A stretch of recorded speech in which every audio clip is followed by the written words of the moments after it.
In the Min family, when a daughter is born, her name is carved into a piece of golden nanmu wood. When she comes of age and decides who to marry, this plaque is passed on to her husband as part of the family tradition. When I turned 20, my father gave me two choices: childhood friend Liam Park or Ethan Hahn, the infamous heir of the Hahn family, paralyzed from the waist down. To everyone's shock and disbelief, I pressed the golden Nanmu plaque onto Ethan's name. My father looked completely stunned. "Sophie Min, this is the most important decision of your life. You've always liked Liam. Are you sure you won't regret this?" I looked across the room at Liam, who was lovingly feeding cake to my younger sister, Chloe. My voice was firm. "I will never regret it. The only one who will is him." Without realizing it, I wandered onto the cruise ship's deck, still holding the wooden plaque. The sea air was sharp with salt, and the wind tugged at my hair like impatient fingers. "Sophie Min," a voice dripping with disdain cut through the silence behind me. "Why are you so desperate to get married? It's Chloe's birthday, and you're walking around flashing that dumb plaque like you're trying to force me to marry you." Instinctively, I turned around. Liam stood there, holding a pair of high heels in one hand and leading barefoot Chloe with the other, slowly walking toward me. The sight of them together made my chest tighten with a sour, familiar ache. Chloe, smiling sweetly and innocently, suddenly dashed in front of me and snatched the plaque from my hand. "So this is the wooden plaque Dad made when we were born," she mused, tilting it so the moonlight glinted off the golden letters of my name. "It's actually kind of pretty." Then, with a smirk that didn't reach her eyes, she casually reached over the railing and tossed it into the sea. The Nanmu plaque, passed down for generations in our family, meant to never be damaged or discarded, disappeared into the black waves without a sound. I clenched my teeth so hard my jaw ached. "Chloe Min, are you insane?" Tears welled up in her eyes instantly, her lower lip trembling as she turned to Liam with a pitiful expression. "Liam, I just slipped. I didn't mean to lose the plaque Sophie gave you." Liam pulled her into his arms, his protective grip tightening around her shoulders as he turned to me with fury in his eyes. "Sophie Min, it's just a damn plaque. Is that really worth yelling at Chloe over? I don't even know what you've turned into these days." Hearing his anger, bitterness rose in my throat like bile. Liam and I were born in the same hospital, and I'd been attached to him since we were kids. When we were young and I climbed trees, he'd always stand beneath me, arms outstretched, ready to catch me if I fell. In high school, when a classmate scratched up my arm and lay. But everything changed a year ago, when my younger sister, who had been missing for 17 years, was found. Just like a heroine from a novel, she effortlessly stole all of Liam's affection. At first, I cherished Chloe deeply. Every time I saw Liam, I brought her along, watching the two of them laugh and tease each other with a harmony that made me feel surrounded by both love and family. But gradually, I started to get left out more and more. I only heard Chloe bragging about how good Liam was to her, how he doted on her, how he promised her the world. In just 1 year, she had completely replaced me in his heart. And what I saw today confirmed what I had already feared. Liam no longer had any place for me in his life, so I decided to let them go. I pulled out my phone and called the salvage team, my voice steady as I gave them the coordinates, hoping against hope they could retrieve the plaque from the depths. Liam, standing nearby in disbelief, snapped at me. "What kind of attitude is that? That plaque was for me anyway. Instead of wasting time fishing it out of the water, Maybe think about what you're getting Chloe for her coming-of-age gift." The sea wind howled around us, carrying his words like shards of glass through my already torn heart. I had to grit my teeth and breathe deeply for several seconds before I could answer him calmly. "Liam, I never planned to marry you." He swept his eyes over me with contempt, clearly not believing a word I said. I didn't want to entangle myself with them any further. I turned and returned to my room without another word. The evening banquet officially began.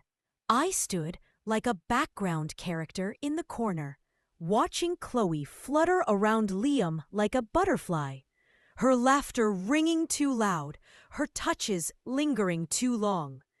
They stood close, exchanging glances and secret smiles, turning her birthday party into what looked more like their engagement celebration.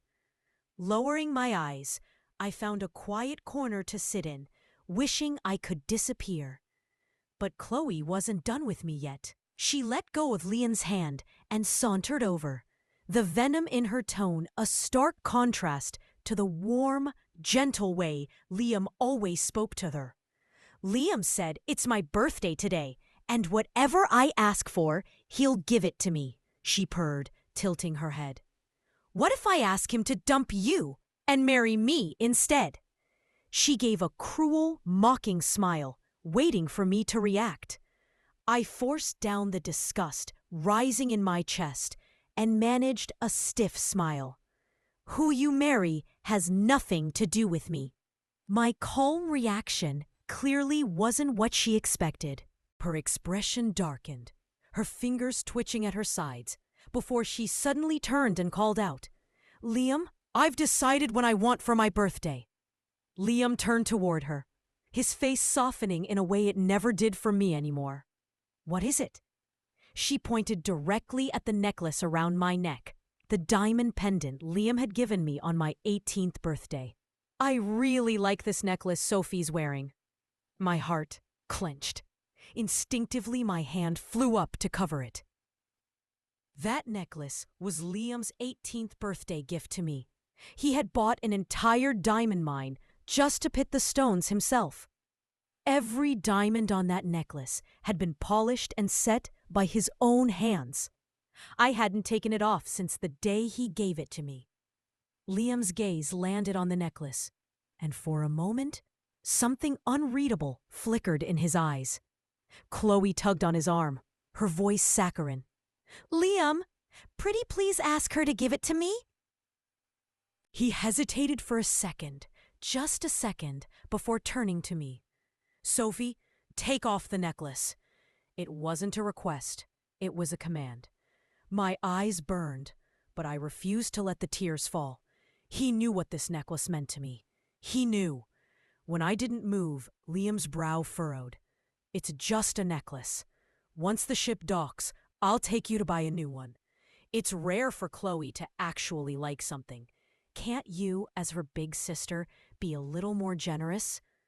This necklace, infused with over a decade of affection, once held so much meaning, but now that the love was gone, it suddenly seemed as ordinary as glass. I stared at Liam for a long, silent moment. Then, without a word, I reached up, unclasped the necklace, and handed it to Chloe. Whatever flicker of emotion had been in Liam's eyes vanished. He reached out and patted my hair, a gesture he hadn't done in years. "I'll take you to get a new one tomorrow." Turning away, I started to leave when a server approached, holding out a phone to me. Confused, I took it. The moment I brought it to my ear, a low, calm voice came through. "Miss Min, do you have any requests regarding the engagement party?" I froze. Then, realizing who it was, I swallowed hard. "But nothing too specific. Just, I don't think I can give you the family plaque anymore." "Why not?" I looked out over the dark sea, the waves swallowing the last traces of sunlight. It fell into the ocean. Ethan gave a soft laugh. That's all right. As long as you're not calling off the engagement, I won't. Just as the words left my mouth, Liam's mocking voice cut in from behind me. You hear that, Ethan? That dramatic vow you just made? Bet you'll take it back before long. He scoffed. Sophie, when are you going to get over your petty jealousy? Annoyed, I turned to glare at him. Why do you keep haunting me? You think I wanted to come? He shot back. It's Chloe. She was scared you'd be upset and begged me to come cheer you up. Why can't you be more like her? You're always bitter and jealous, not an ounce of grace like a proper min. He swirled the wine in his glass, then downed it in one gulp. His eyes dropped to the floor as he said flatly, Stop standing there like a statue. The banquet's starting. Go sit down. With that, he grabbed my arm and pulled me toward my seat. I was wearing sky-high heels, and the moment I took a step, my ankle twisted hard. Sharp pain shot up my leg, and I let out a scream as I collapsed to the ground. Liam instinctively reached out and helped me up. Are you okay? Sweat beaded on my forehead from the pain. Clenching my teeth, I whispered, Get someone. I need some ointment or something. He paused for a moment, then turned and walked off. But he never came back. Eventually, a staff member noticed me and helped me back to the banquet hall. I limped to my seat, my ankle throbbing, my dress wrinkled, my hair a mess. When I lifted my eyes, I saw Liam holding Chloe's hand, carefully smoothing out the train of her dress, where it had dragged on the floor. Chloe, standing slightly elevated on the stairs, looked down at me with a smug, triumphant gaze. I turned my eyes away. I gave a bitter, self-deprecating laugh. Even though I had long since given up on Liam, I never imagined he could be so heartless, completely ignoring my injury just to adjust Chloe's dress. At that moment, I wasn't just a stranger to him. I was less than nothing. The birthday banquet proceeded as planned. Chloe stood on stage like a princess giving her speech. She thanked our parents, thanked Liam, and finally, under everyone's watchful eyes, rose on tiptoe and kissed Liam on the cheek. Liam froze. Chloe shot me a triumphant smile. I kept my expression blank as I clapped along with. When it was our parents' turn to speak, Liam had already returned to sit beside me. If you're angry, take it out on me, he said quietly. Don't make things hard for Chloe. I gave no response, simply listening as my parents made their announcement. 3 days from now will be the engagement party for our eldest daughter, Sophie Min. We hope you will all honor us with your presence. As the guests began to disperse, Chloe pushed her way through the crowd and stopped in front of me, her face twisted with emotion. No wonder you were jealous seeing me with Liam, she hissed. Turns out you already secured your engagement with someone else behind his back. Her eyes were red, glaring at me with a mixture of fury and pain. I let out a cold laugh. Chloe Min, you've been back with our family for a whole year, and your view of the world is still so narrow. I had pitied this long-lost sister all year, but it was clear she didn't deserve my love. I thought she would argue with me like she always did, but instead, she suddenly glanced behind me, and her expression softened into a pitiful look. Her voice trembled.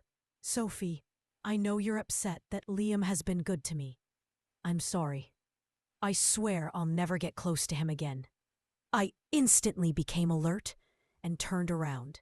At some point, Liam had appeared behind me. Before I could say anything, his eyes widened in panic. Then I heard a splash. I whipped my head around. Chloe was gone. All that remained was the rippling surface of the sea. Liam shoved me aside and jumped in without hesitation. Both of them were eventually pulled from the water.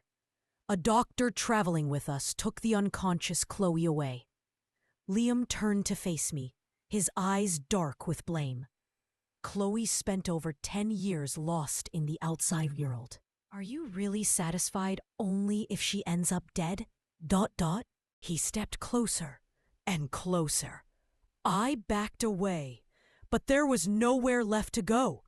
She jumped on her own, I said. Liam reached out, grabbed my neck, and shoved half my body over the railing. The ocean roared beneath me. If you'd been a good sister, Chloe never would have jumped. Tonight, you'll kneel at her bedside and repent.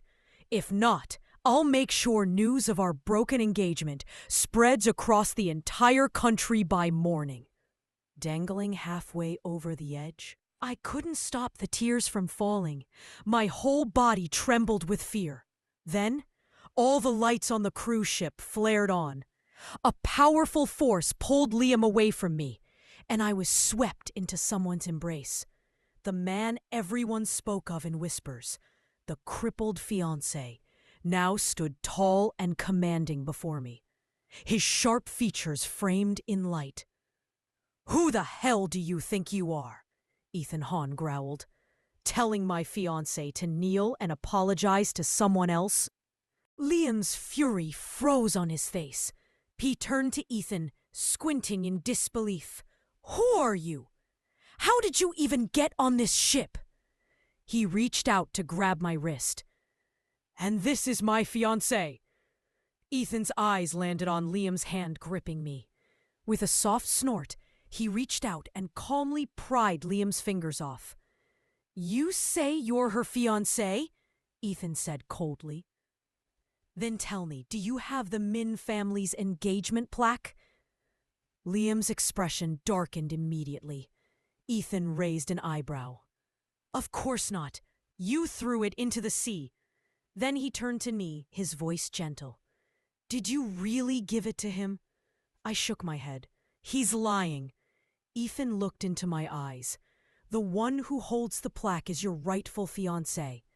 Isn't that how it works?"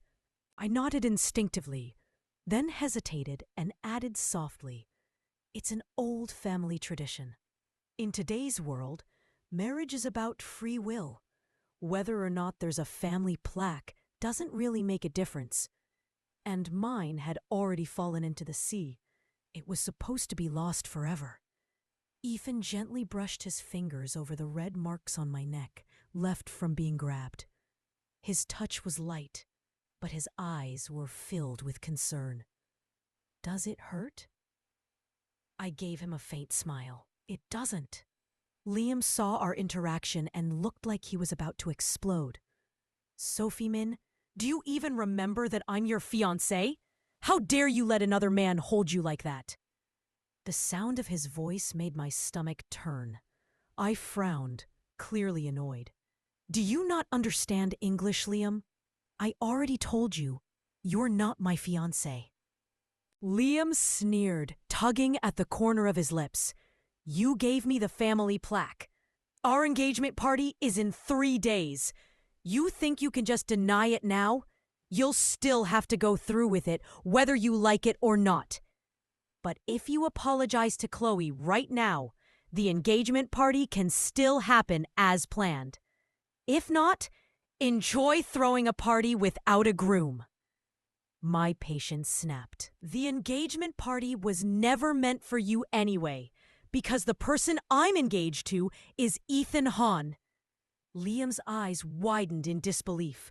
He looked from me to Ethan, who still had his arm around me, like he couldn't process what he was hearing. Without a word, Ethan pulled a small wooden plaque from his pocket. My name was carved into it. I froze. Then pure joy surged through me. "How did you find it?" I asked. The plaque wasn't even the length of a palm. Dropped into the sea, it was like a grain of rice. I had already hired a salvage team who searched for 5 hours without any luck. I'd given up completely. I never expected that after all that it would somehow end up in Ethan's hands. Ethan met my eyes, his gaze warm. "You said it fell into the sea. I thought I'd give it a try. Turns out I found it pretty quickly. I couldn't wait to bring it to you, so I boarded the ship right away. I stood stunned for a moment. Lost, then found. Given, then taken. Abandoned, then miraculously returned. The very plaque Liam had so carelessly tossed into the ocean now sat safely in Ethan's hand, as if fate had decided it belonged with him all along. Maybe he had used considerable resources to find it. Or maybe, just like he said, it had been that easy. Either way, the plaque was now with him, and that was fate's answer. I smiled and reached out, gently closing his hand around the plaque. It was always meant to be yours. Liam watched all of this unfold, looking like he was about to crack. His voice broke with rage. "Sophie Min!" I turned to look at him, my expression cool. "I told you I'm not marrying you. If you care so much about Chloe, then go ahead. Care for her all you want.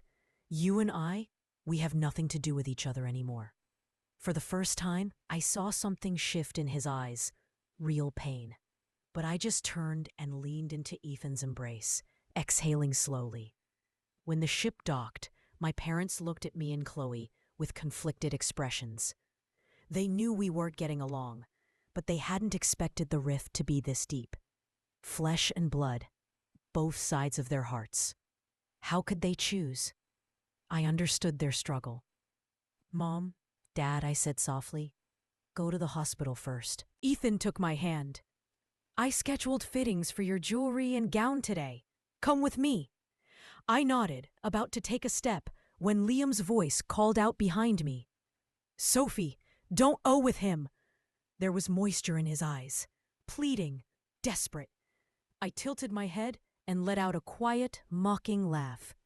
"Liam, who gave you the right to control me?" He opened his mouth, but said nothing. It wasn't until I had walked far away that I finally heard him call out again. "I'll come to your house tomorrow. I'll explain everything." I pretended not to hear, walking away with Ethan. His grip tightened, but he said nothing, only led me toward the waiting car, his cane tapping an uneven rhythm against the dock. We sat side by side in the back seat of the car. Ethan's gaze occasionally flicked toward me, calm but observant. I didn't know what to say. He had always been a mysterious figure, rarely appearing in public. Rumor had it that anyone who wanted to meet him had to go through 3 levels of security and 4 separate screenings. Stories about him in the outside world were wild and varied. Some said he was grotesquely disfigured. Others said he was severely disabled, cruel and violent. That's how people often imagined the man at the top of the pyramid when they couldn't understand someone's power. They distorted it with extremes. At least, that's what I believed before I met Ethan. I had never expected him to be so calm and refined, gentle, elegant, and with a face so striking it made you pause. Without realizing, I was so lost in thought that when I heard him ask, "What are you thinking about?" I instinctively blurted out, "That you're really good looking." The words caught in my throat the moment they came out. Ethan blinked in surprise, then chuckled softly. "Well, I'm glad my appearance didn't disappoint you." The corners of my mouth twitched. I quickly straightened up and sat properly. "No, of course not. You're very handsome." He nodded in amusement. Embarrassed, I turned my head to the other side and kept it that way the rest of the ride, never noticing that the faint smile on Ethan's face hadn't faded for even a second.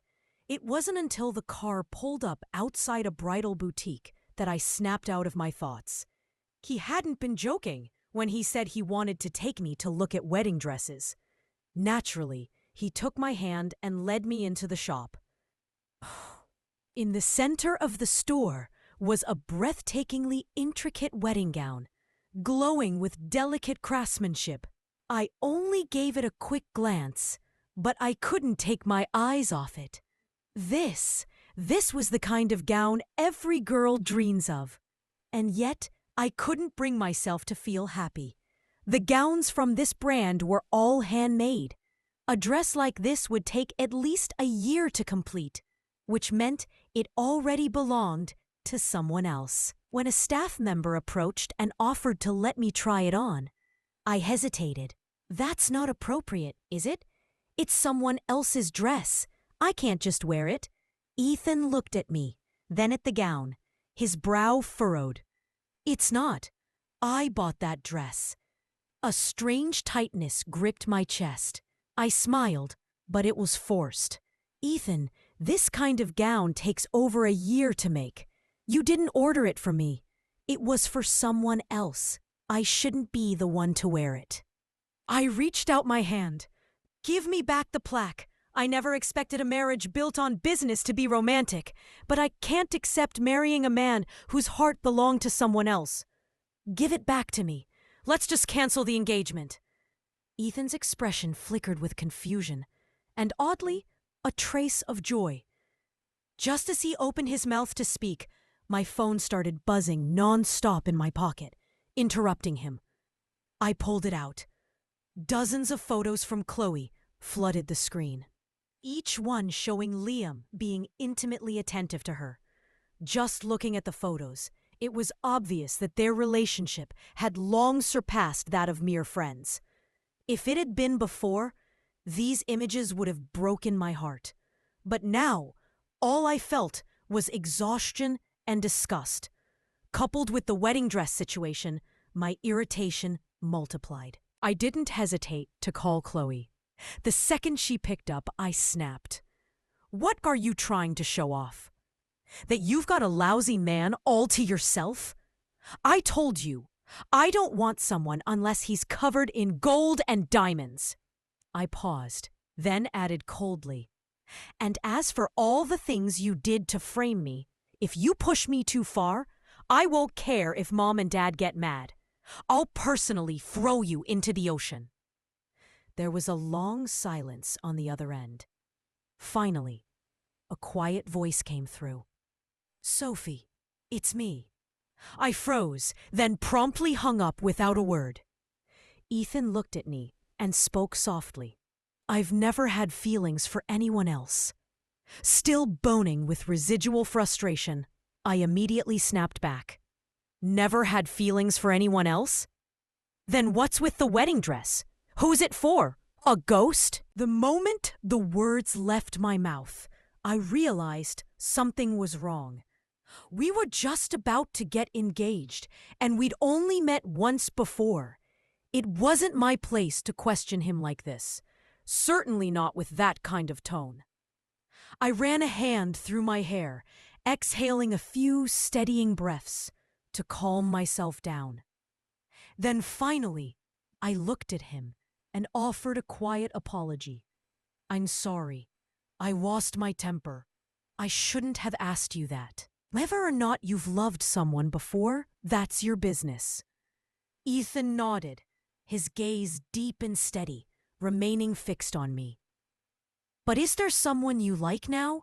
I asked, voice barely above a whisper. He nodded again, slowly, his eyes never leaving mine.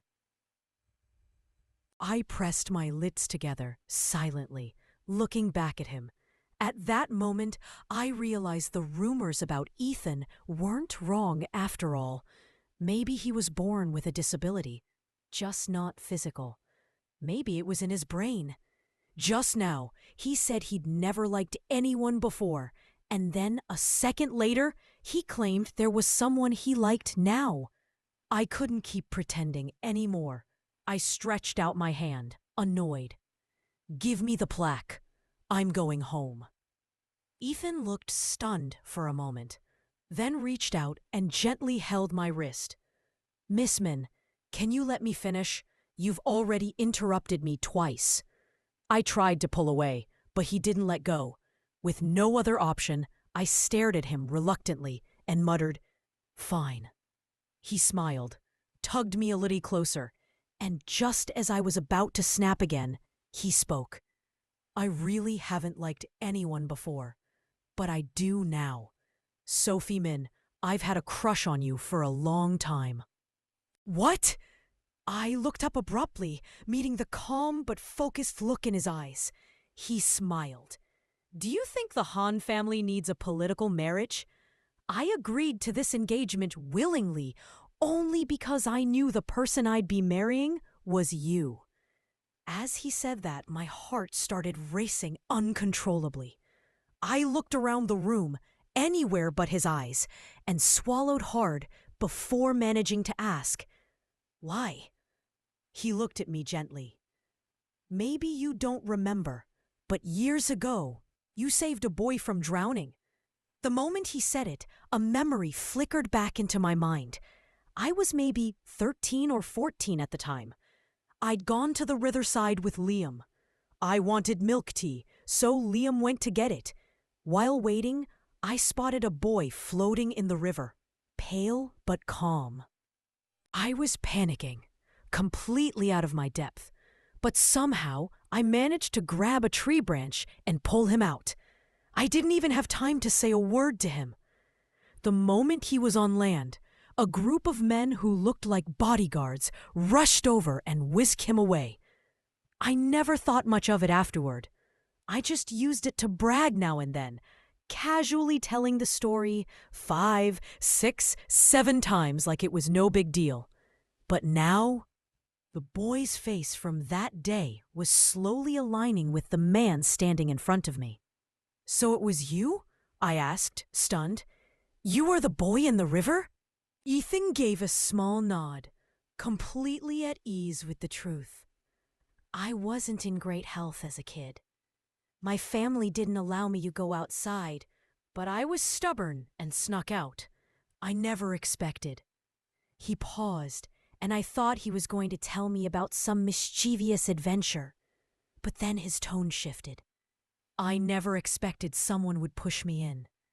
My breath caught. "Sophie," he said, voice low and steady. "People like us, danger isn't rare. That day, if I hadn't met you, I might not have made it out of that river alive." My heart sank sharply. I stumbled over my words. "So after that, you rarely went outside?" He nodded. "At first, yes. But later, I just realized there was no point. A lot of people, a lot of things, they're not worth getting involved with. And most of them don't even deserve to see me." I nodded in understanding. We sat in silence for a long while. Then he spoke again. "Now that we've cleared up the misunderstanding, can we try on the wedding dress?" My head snapped up. "You designed it yourself?" Ethan nodded. "I started designing it the day you turned 18. It took 2 years to finish. Every detail done by me. I hope you won't dislike it." I blinked, stunned. "You made it by hand?" He nodded again and held up his fingers as he counted. "Not just the dress. I also made the necklace, the earrings, and the ring, though the ring is only a sketch for now. I'm waiting to get your ring size before I have it crafted." I was completely overwhelmed. For someone like me, who had once been so sure I was going to marry Liam, how had Ethan found the will to do all this? What had he been thinking? And so I asked him. His eyes dimmed slightly. "I don't know. I just really wanted to. I'm glad I did, though. Otherwise, we'd have nothing right now." My eyes burned with sudden heat. I reached up and gently touched his cheek. "I'm glad, too. Otherwise, we'd be having a wedding with nothing to wear." Ethan let out a soft chuckle. "No chance. Even if he hadn't made all this, I would have searched the entire world to find you the best." I was completely overwhelmed with emotion. Ethan smiled and said, "Go try on the dress. If it doesn't fit, there's still time to alter it." While I was in the fitting room trying on the gown, chaos had already broken out at the hospital. Liam was holding Chloe's phone, flipping through the photos she had sent me, his face twisted in fury as he gritted his teeth and demanded, "Why did you send these to Sophie?" Chloe, sitting on the hospital bed, had tears falling one after another. She clutched the blanket tightly, looking as pitiful as ever. I was just standing up for you, Liam. You've loved her for so long. Why should she be the one to give the family plaque to someone else? If she can use someone else to hurt you, then why can't you use me to make her jealous? Liam's chest heaved in anger, and he finally couldn't hold it in anymore. What the hell are you talking about? You're the one who wanted to provoke her, not me. You begged me for a birthday party. You put on that innocent act to get me to lend you my cruise ship. I only agreed because you're Sophie's sister. And what did you do? Why the hell did you kiss me on stage? He had never yelled at Chloe like this before. She was stunned, frozen in place, but Liam's fury didn't subside just because she was scared. His eyes fell on the diamond necklace around her neck, glinting sharply under the light. It stung his eyes. He had made that necklace for Sophie with his own hands. What had possessed him to hand it over to Chloe so impulsively? Now, Liam was spinning in circles, desperately trying to think of how to win Sophie back. Chloe watched him, her eyes burning with jealousy. Liam, Sophie already gave her plaque to someone else, but I haven't. Why don't you marry me instead? The moment she brought up the plaque, Liam clenched his jaw. You've got some nerve saying that. If you hadn't thrown Sophie's plaque into the sea, it never would have ended up with Ethan. Chloe fell completely silent, lips pressed into a pout. She didn't say another word, just stared at Liam with teary, wounded eyes. But he didn't even look back. He turned around and walked out of the hospital room. The next 3 days, Ethan and I stayed busy preparing for our engagement ceremony. My parents and grandfather were involved too, all bustling around with tasks. As for Liam and Chloe, they seemed to have disappeared completely. Neither of them showed up to bother me again. Just as I began to believe the engagement would go off without a hitch, Liam showed up right at my front door. Ethan was about to help me into the car when Liam stepped out and blocked our way, arms spread wide. "Sophie, you can't marry him." I frowned, caught off guard by his sudden appearance. "Liam, who I marry has nothing to do with you." "I don't believe that," he said, desperate. "We grew up together, remember? You said your biggest dream was to marry me. How can you give yourself to someone else? I know you're still angry that I treated Chloe well this past year, but I only did it because of you. You told me she was your only sister. You told me she'd suffered for years. You said I should be good to her. If it weren't for that, I never would have looked at her twice." He said it like it was righteous, like it justified everything. I let out a sharp, bitter laugh. "So just because I said that, you decided to take back all your love for me and give it to her? Even after I chose to walk away, you still managed to twist everything and blame me?" I stared him down coldly. "Liam, I never realized how shameless you could be." His face flushed, then paled. "I just love you so much, Sophie. Please, give me a chance to fix things." I gave him a mocking smile. "You don't love me. You love yourself. You love the thrill of newness. Don't stand here and tell me you love me. It makes me sick." I turned sharply. "Get out of my way. I'm going to my engagement." Ethan, standing beside me, gently pulled me into his arms. Then, right in front of Liam's blazing eyes, he kissed me. "If you want to come to our engagement ceremony," Ethan said calmly, "you're welcome. But if you're here to cause trouble, don't blame me for what happens next." After Ethan said that, we got in the car and drove off without looking back. Ethan, ever gracious, had even arranged for Liam to sit in the front row of our engagement ceremony. I gave him a look of disbelief. "Why would you do that, provoking him What good does that do for you? Ethan leaned against me, like he had no bones in his body, a mischievous smile tugging at his lips.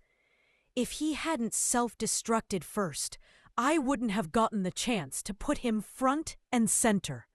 Makes it easier for me to thank him properly. I really couldn't understand his twisted sense of humor, but thinking about how he'd hidden his feelings for so many years, I let it go.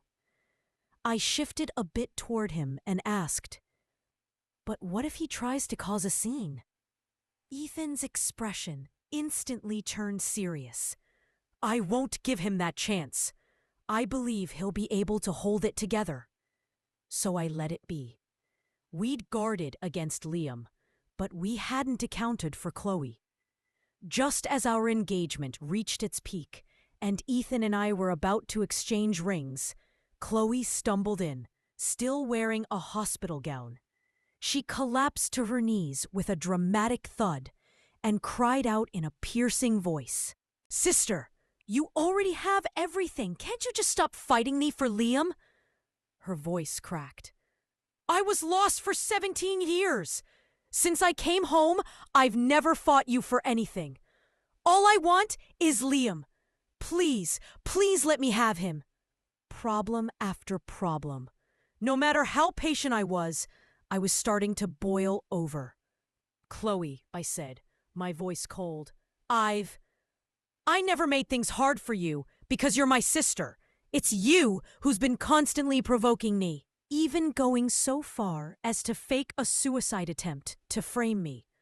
I've long since stopped caring about Liam. Whether or not you marry him has nothing to do with me. Now get out of my engagement party." Chloe bit her lip, trying to look pitiful. She turned her eyes to Liam. "Liam, did you see that? She doesn't even like you. I'm your friend too. I'm not much different from her. Why won't you look at me?"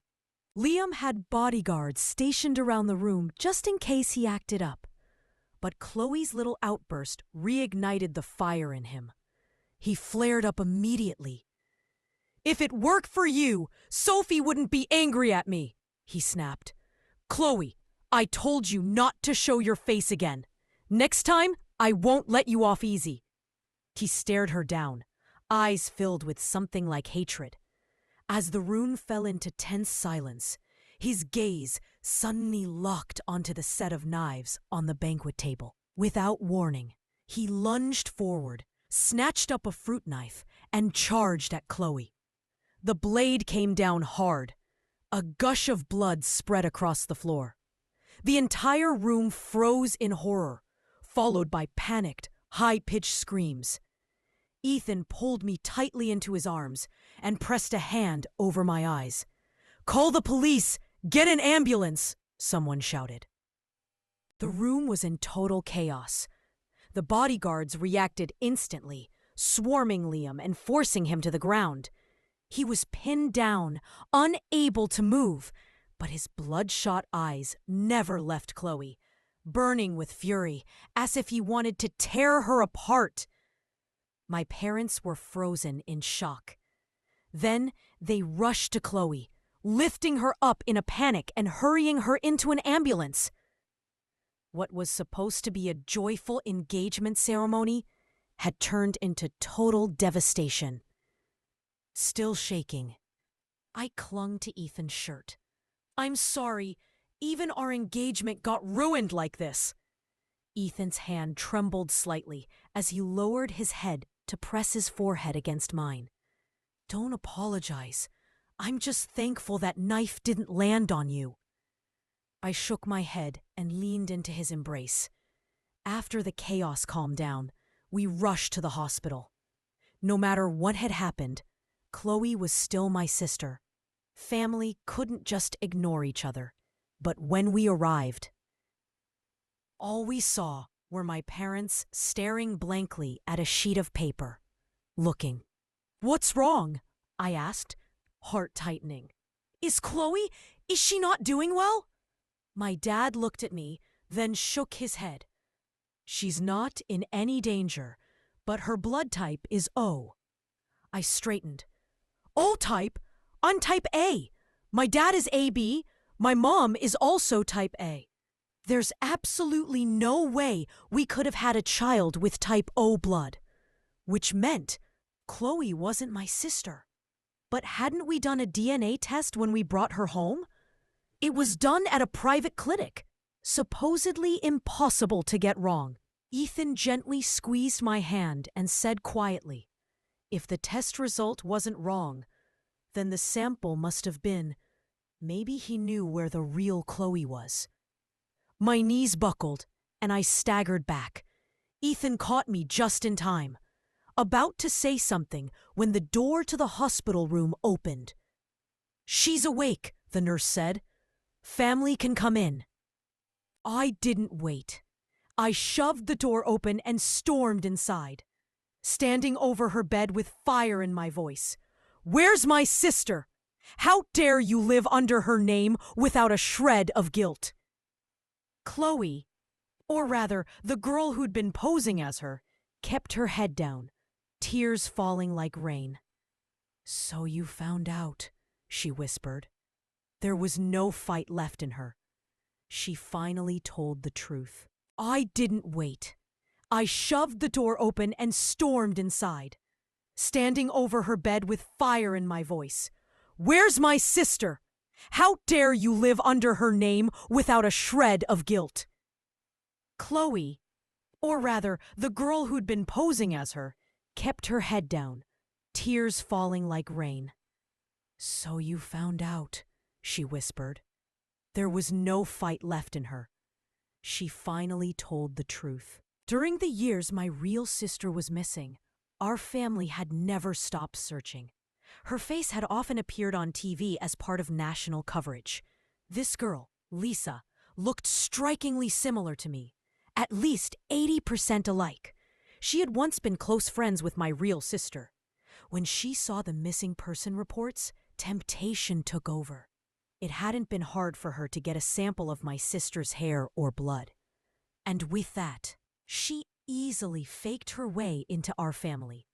All while the real Chloe had been enlisted in the military from a young age, isolated from the outside world, completely unaware of what had happened. I stared at Lisa, fury bubbling to the surface. You're disgusting. You stole my sister's identity. You tried to steal the man I loved. Is your need for affection that bottomless? Don't ever let me see you again. Next time, I won't be this nice. She didn't speak, not even an apology. I looked at her for a long time, until the last bit of disappointment hardened into silence. Then I gave a cold laugh, turned around, and took my parents with me. We went straight to the military base where my real sister was stationed and told her everything that had happened over the past year. Looking into her face, so much like mine, I couldn't hold it in anymore. Tears streamed down my cheeks. I know you suffered a lot, but we never stopped looking for you. You're not alone anymore. You have a home now. Her eyes reddened, and she nodded through her tears. Ethan stood beside me, holding my hand. He gave my shoulder a gentle pat. Don't cry anymore. Finding your sister is a good thing. Once she's discharged from the military, let her come stay with us often. I nodded, then turned back again and again as we finally left the base. A few days later, Ethan and I held a new engagement ceremony. This time, everything went smoothly. No drama, no disasters. After the ceremony, we registered our marriage. Later, someone from Liam's family came to our door, and only then did we find out. Liam had turned himself into the police on the night of our engagement party. The Park family, furious over the public fallout, had taken out all their anger on Lisa. She had since slinked out of the city, disappearing without a trace. This time, the Park family came to apologize to me and Ethan. They hoped what had happened wouldn't damage the relationship between our families. I gave them a small wave of my hand. It's all right. I've let go of everything from the past. None of that will change the relationship between our families. Relieved, they finally left. Once they were gone, Ethan turned to me, still fuming. Why are you always so generous? I smiled helplessly, wrapped my arms around his waist, and teased, Because I already have you. You gave me the happiness I was looking for. Why would I waste time dwelling on things that only brought me pain? He pouted a little, but his arms instinctively pulled me close.